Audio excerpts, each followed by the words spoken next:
Hello and welcome to EcoAudit 2020 Democrats Edition. In this mini-series, we'll be looking at the environmental record of the top 5 highest polling Democrats in May of 2019. Today's episode will have guest star Elizabeth Warren. Let's begin. First off, let's go and check out our score with the League of Conservation Voters. This is a group that independently assesses the environmental record of people in Congress.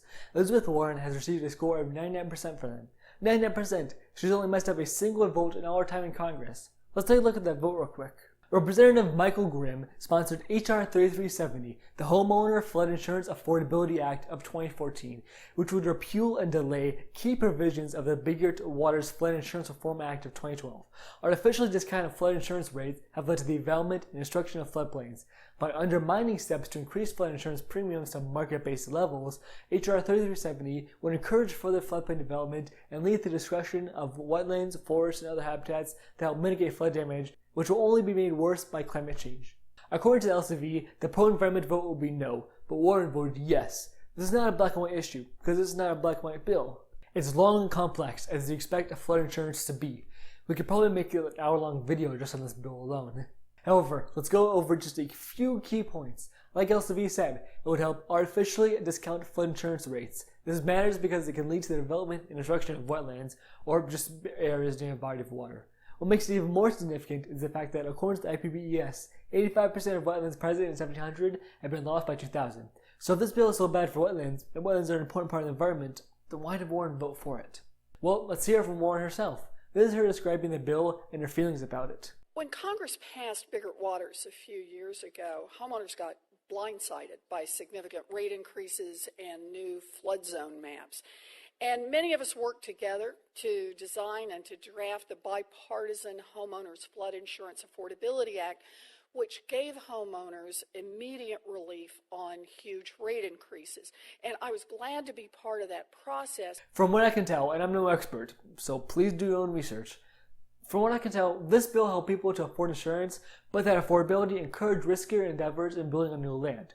Warren is from Massachusetts, and a lot of houses there are on the coast, so this bill will obviously be quite important to her constituents. But anyway, that's a lot of talk for just one bill. We have to keep in mind that her record is 99% pro-environment. And that's not hyperbole. 98.924% of her votes have been pro-environment, or a 92 out of 93. Just to really hit home how pro-environment she's been, let's look at some of the other bills she's voted pro-environment on.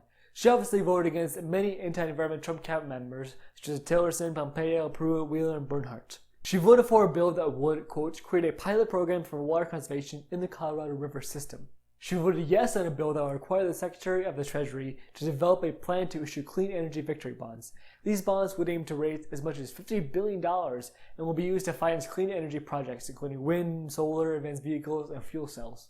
She also voted no on a bill that would undermine the Department of Energy's role in approving of applications to export liquefied natural gas, or LNG. The Cruz Amendment interferes with the department's ability to consider LNG exports' wide range of potential impacts, including negative impacts on American consumers, health, and the environment. Now let's talk about her plan for climate change. Right off the bat, she has said that she supports the Green New Deal. She also has a plan for climate change and the military, but we'll get to that in a second. Let's hear her speak about actions we need to take to fight climate change. On it. So let's talk just about some of the pieces that are going to be in there. I'll tell you, one of the pieces that's going to be in there is we stop subsidizing fossil fuel companies and we put that money into green energy. We got to rebuild our infrastructure for 21st century and for better resilience. We're going to make changes as a country in conservation, of protecting our federal lands. Oh, can I also say no offshore drilling? And one more piece.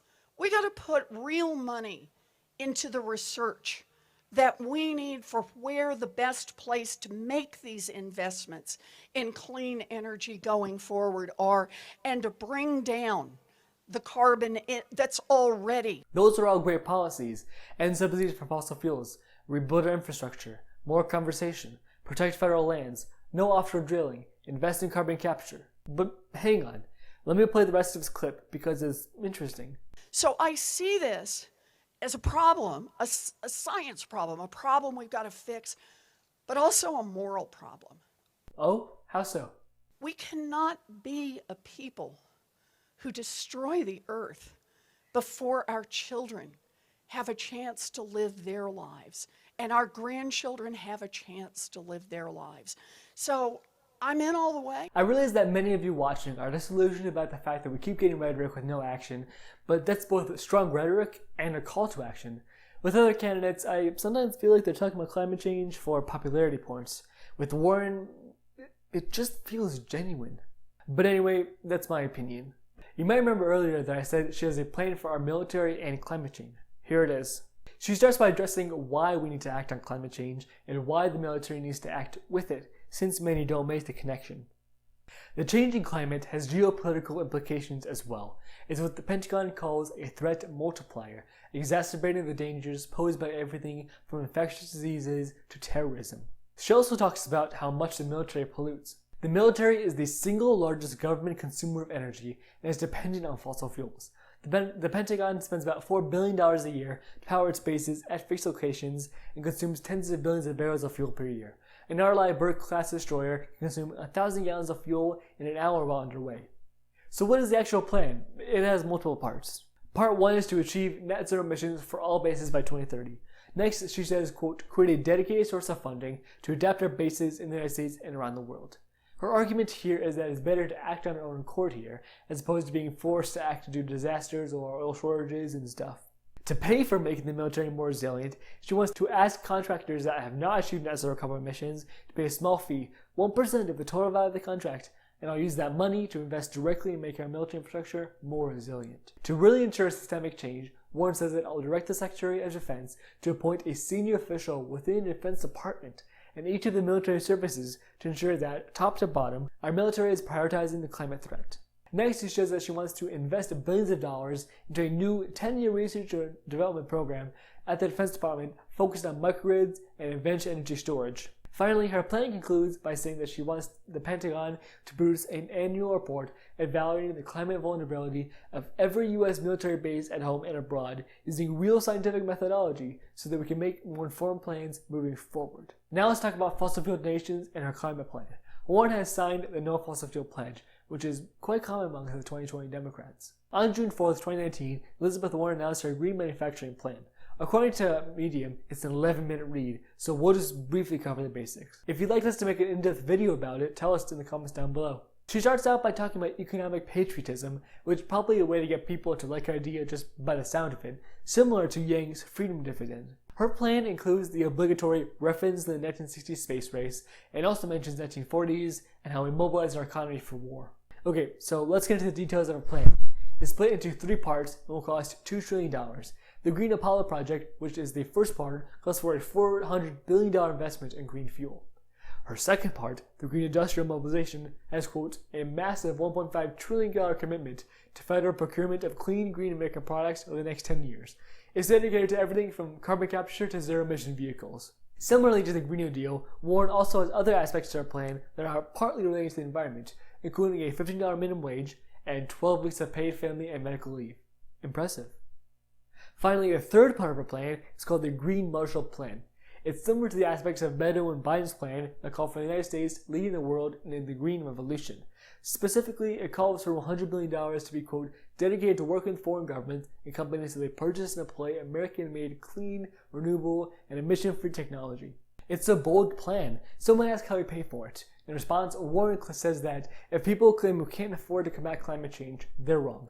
According to the independent Moody's analysis of my plan, nearly its entire cost is covered by my real corporate profits tax, a tax that ensures that the very largest and most powerful American corporations don't pay zero corporate income tax, ending federal oil and gas subsidies and closing corporate tax loopholes that promote moving good jobs overseas. So that's Elizabeth Warren. She signed the No Fossil Fuel Pledge, supports the Green New Deal, has a near perfect environmental record, has plans for protecting federal lands and involving the military in climate action, and seems relatively aggressive in pursuing pro-environment policies. What do you think of her compared to more moderate candidates such as Biden? What about more progressive candidates like Bernie? Let us know in the comments down below. That's all for today. Thanks for watching. As always, you can find more information in the description down below. You can also follow us on Twitter and Instagram at Ecocentric, where we post daily about environmental news and education. Well, that's all for me. That's it, everyone. See you next week.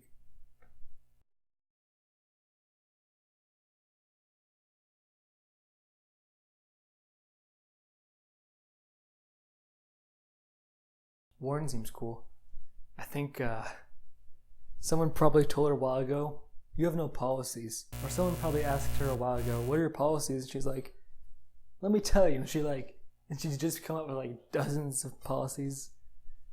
I like it though.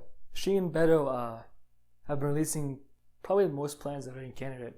So, yeah, it's good. We need policy, not rhetoric.